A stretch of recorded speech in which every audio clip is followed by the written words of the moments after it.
In 2011, the Tucson Festival of Books established the Founders Award. The award honors literary achievement that has captivated our imagination and whose body of work will be an inspiration to future generations of readers, writers, and book lovers. Tonight we honor R.L. Stine for his contribution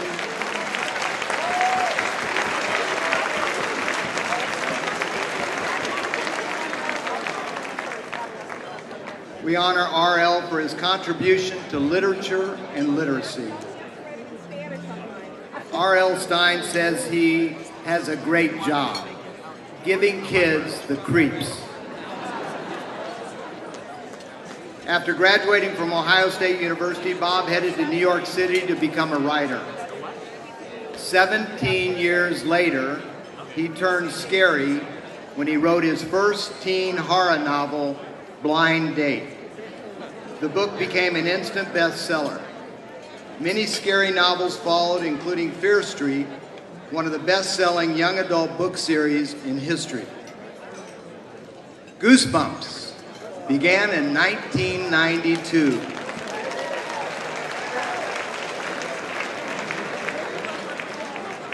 The books quickly became a hit around the world. Translated into 32 languages, it made Stine a worldwide publishing celebrity. The Goosebumps TV show was the #1 show in the U.S. for 3 years running. Other R.L. Stine book creations include Give Yourself Goosebumps, The Nightmare Room, which was also a TV show, and that famous Rotten School, a collection of funny books about the rottenest school on earth. All told, R.L. Stine has sold over 400 million books.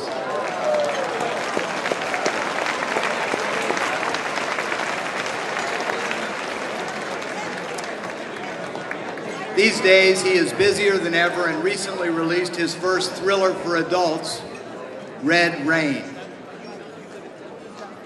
R.L. lives in New York City with his wife Jane, who is also here tonight, and their dog Minnie. His son Matthew is a composer, musician, and sound designer. Here's a short clip on our Founders Award recipient.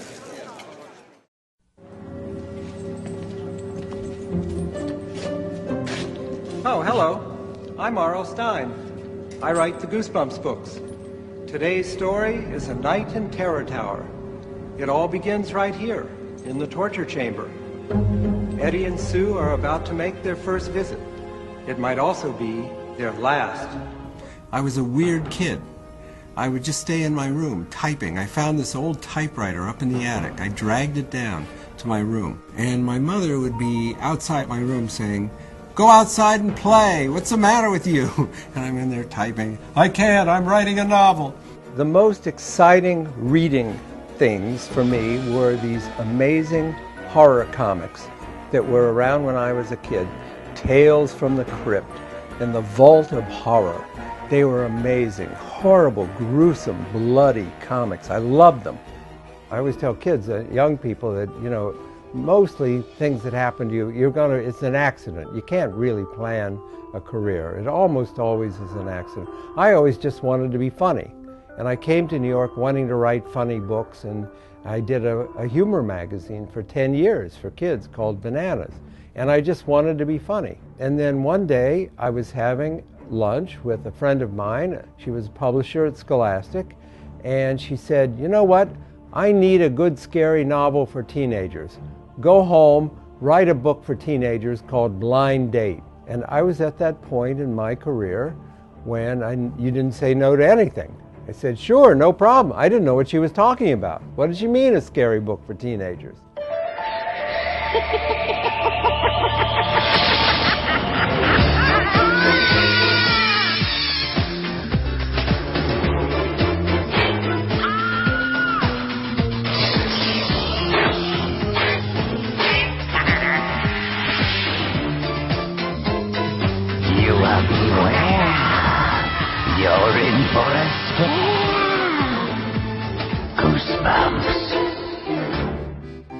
I wrote 87 Goosebumps books.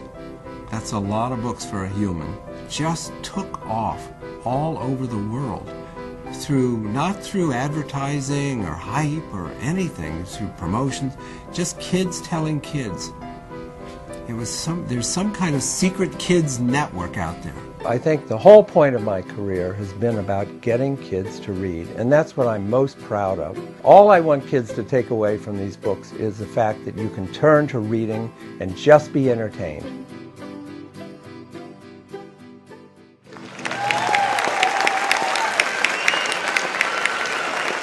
Please welcome R.L. Stine.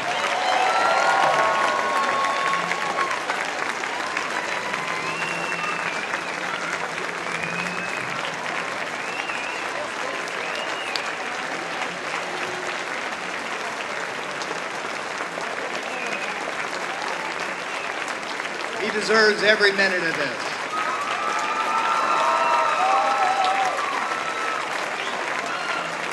Bob, thank you all. Bob, please accept this Founders Award as a token of our appreciation for what you have done to encourage so many children to read. Obviously, Bob, you can see from the expression on this storyteller's face, as well as the children, that they must be reading a Goosebumps tale. Bob, congratulations and thank you. Thanks for your support. Thank you very much. Thank you. It's a storyteller, huh? I wondered what it was. I'm really honored. This is quite an honor. For someone who scares kids for a living, I'm truly honored to receive this award, and especially to be the first children's author ever to receive it. It's a wonderful thing.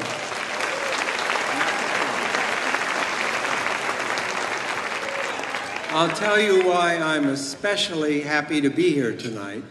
This is why I'm especially happy. I did a book signing in New York a few weeks ago, and a librarian came up to the table, and she said, "Can I have my picture taken with you? The kids all think you're dead."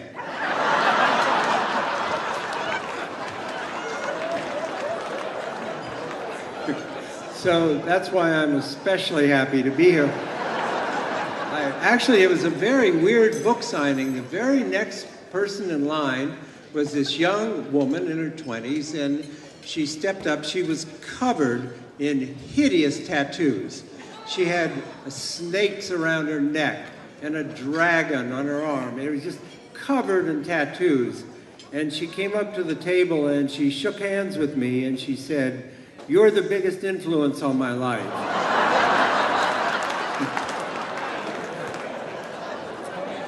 That kind of makes you proud, you know. I'm really thrilled to receive this award. Sometimes, you know, winning an award doesn't quite go the way you expect it to. A while back, I was lucky enough to win the Nickelodeon Kids' Choice Award. Yes, I know, as Author of the Year. I got an orange blimp. It's great. It's great. And at the time, I was very excited to win it because 52 million kids voted in this. So it was a nice thing. No, you're not. That's not. So I had this nephew, he's 9 years old, Sam, who lived in New Jersey, and he was a Nickelodeon freak. He loved Nickelodeon. And I called him up and I said, "Sam, how would you like to fly to LA with me and go to the Nickelodeon Awards?" And he said, "Oh no, if I knew you'd win it, I would have voted for you."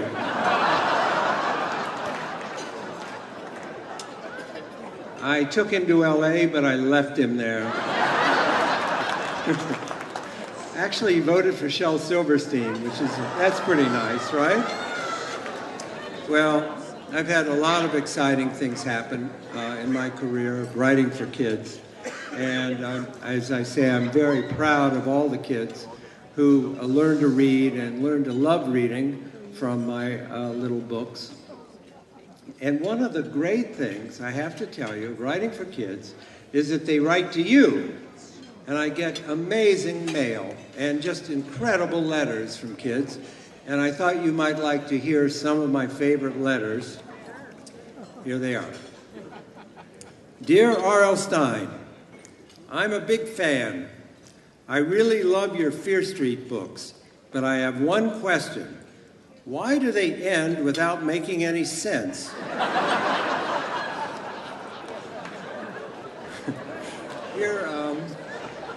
Here's a letter I actually got a couple weeks ago. Dear R.L. Stine, you are my second favorite author.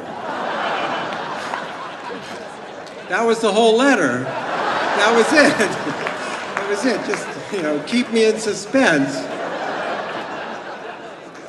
Dear R.L. Stine, I love reading your books, but I'm having trouble keeping up with them. Do you think you could stop writing for a while so I could catch up? It's nice to get, that kind of enthusiasm from your... Dear R.L. Stine, I'm a big fan. I read your books all the time. Your family and friends are proud of you, no matter what anybody says. And maybe you've heard me tell my all-time favorite letter. This was from a boy. Dear R.L. Stine, I've read 40 of your books, and I think they're really boring. Anyway, I want to thank everyone. I love this book festival. I look forward to meeting people over the next couple days, and this is a real thrill for me. Thank you so much. Thank you.